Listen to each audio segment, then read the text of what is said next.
የግስ ጥናት ክፍል 1 ሀልሃ ወደረ የከብት ለህሃ ቀዳ የውሃ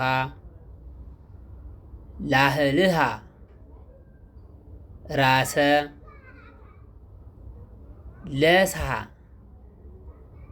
አልጫ ሆነ የወጥ ለቅሃ አበደረ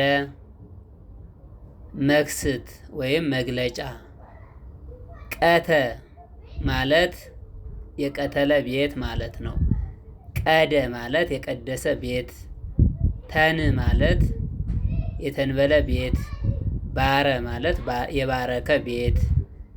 ማህ ማለት የማይረከ ቤት። ሴሰ ማለት የሴሰየ ቤት። ክህ ማለት የክህለ ቤት። ጦመ ማለት የጦመረ ቤት ማለት ነው። ቀጣይ እንቀጥላለን። ፎሎው እያደረጋችሁ